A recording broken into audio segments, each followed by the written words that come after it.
Hey y'all, so on today's to-do list is to get the sweet peas pinched back. So I think most of you guys probably saw in my last video that the sweet peas are getting a little bit wild and woolly, and they're needing to be pinched back. Most of them have more than 2 sets of leaves at this point, and so that's an indication for me to go ahead and get ready to pinch the sweet peas off. So while you don't have to pinch sweet peas, if you're growing them for blooms, it is beneficial to go ahead and pinch them off, because like anything that you would trim or prune at a node or above a set of leaves, you're going to get offshoots from that. So you may get, 1 or 2 offshoots from where you've pruned, and it will allow the plant to thicken, and it will also allow you to get double the blooms, and you're going to have just a little bit more of a robust and healthy plant if you do that. But like I said, it's not 100% necessary,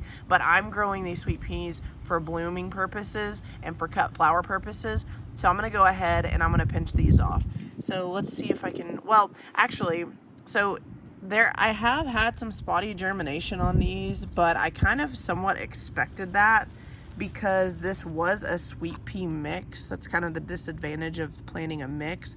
But you can see some cells just don't have any germination at this point, and I will probably, once I pinch these off and fertilize them and let them sit for a little bit longer, and once I go to get them out in the new cut flower raised beds, I will still continue to water these cells that don't show any signs of germination at this point, because like, let me see if you can see right here. So like right here, these two are drastically different in the germination rate, but that is coming up. So I'm going to give those a chance that haven't fully germinated and see if they will come up. But I want to go ahead and get these guys pinched today. So let me show you what I'm talking about when I am talking about sets of leaves. So right here on this one's a good, so 1 set of leaves right here by my thumb, 2nd set of leaves, and then above that is more than 2. So I'm going to go ahead and I'm going to pinch that guy off just like that, and I'm just going to throw it away and get rid of it. And that is going to allow for this sweet pea to produce 2 more stems that come out producing twice the blooms. So I'm going to go through and I'm going to do that on every single one of these that has more than 2 sets of leaves at this point. And with this mess, this might take me a little while, so I'll probably do this in the time-lapse speed, where I can speed it up a little bit. We're about to find out how much I regret being lazy and planting these all in one container. So in one of my videos, I was talking about how I was just tired of planting seeds, and so I decided to be lazy, and I planted the rest of them in this pot right here, and they're all intertwined together because sweet peas are natural growing plants, and they will send out, see if you can see this, some tendrils, like that little bitty tendril right there, and they will start wrapping around anything that they can wrap themselves around. So I'm probably going to regret that when I'm going to pinch these guys off, and then I'm also probably going to regret it when I actually go to move them out into the raised beds, because sweet peas are a variety of plants that don't like their roots disturbed after they've germinated. But as I've mentioned before, I just don't have a lot of space, and so I didn't want to go get more, seed trays at the time because I was being lazy, but also I don't have a ton of room for, seed trays. So this guy took up a little bit less room, and I decided to go ahead and experiment with it. We'll see how they do once I actually get them out in the garden. But like I said, sweet peas aren't typically one of those plants that like their roots disturbed, so I'm not really exactly sure how I'm going to make this work. And I may try to separate some of them, and some of them I may just try to plant in clumps out in the raised beds, but we'll see. So anyways, I'm just going to take after it on these sweet peas, and you see my clippers here. So I did pinch that example with my fingers, but it does leave kind of like a torn, jagged cut, and I don't really like that. So I tend to go with clippers and little pruners, and it seems to work best for me. That's what I prefer. But yeah, at the end of all this, I will have a small pile of all the sweet pea tops that will just go to waste, which can kind of be sad. but at the same time, you'll be glad you did it when your plants get quite a bit bigger and you've got double the blooms on your plants. So anyways, I'm just gonna take after it, and here we go.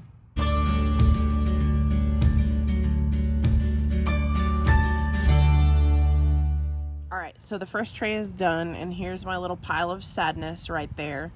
But something I ran into, which I thought was pretty interesting. So some of these guys are already kind of bead and split. So what I'll do with these is I'll let each individual stem grow at least 2 sets of leaves, and I'll go ahead and still top those at that point. So I ran across that and thought I might throw that little bit of information in there as well. I don't know if that's right or wrong, but that's what I'm going to do. So we'll continue.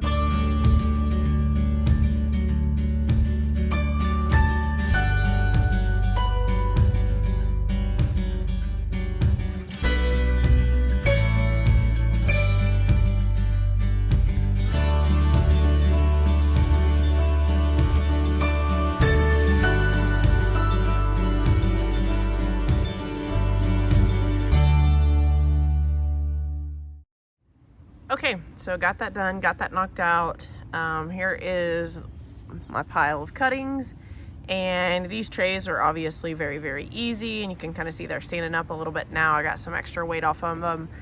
Same for this, and I already totally regret doing this. I had to just pick through there, and there's some that are germinated at different rates, and they're not ready to pinch off, so I'll have to go back and pinch them off again. And yeah, overall, I just don't recommend this method, and it is on my list of things to remind myself to never do again. But nonetheless, we'll still get some pretty flowers out of these. I just made it a little bit more difficult on myself in the long run as far as planting and pinching back. But overall, I think everything looks pretty good, and I'll be excited to get these fertilized. I'll get them fertilized, and I'll probably leave them in their containers for another week or so, and then I'll start popping them out in the garden. I really kind of wanted to plant some stuff today, but I didn't want to transplant them and pinch them back, obviously, at the same time. And actually, today was a little bit warm for any transplanting of seeds. It was like unseasonably warm today. It was, I think, like 80, high 80s, almost 90 today. So was not a good day to do that. And so I decided to sit out here in the shade and pinch back some sweet peas instead. But that's all I have for today, you guys, and thank you guys so much for watching. Please like and subscribe. Thanks. Oh, and one last thing. Here is a little ranunculus and anemone update. So the ranunculus are looking really good. I think I've got growth, green growth on all of the ranunculus, and even the ones that are in the back with the question mark that you guys see on there. So if you haven't watched my pre-sprouting of the ranunculus and anemone corms video, go check that out. But I did mark a question mark for some of the corms that didn't actually produce any growth points in the pre-sprouting phase. So I decided to go ahead and mark those with some question marks, because if I marked them with a question mark and I went ahead and transplanted them, it meant that the corm seemed viable and that it wasn't mushy or soggy or falling apart or anything like that.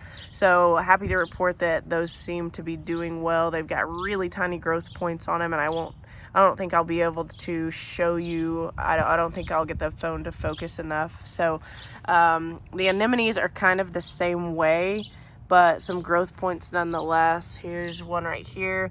I was actually a little bit concerned about the anemones because I wasn't seeing much on them at all. There's another growth point right there on that one. Right here on this one. And a little bit of growth on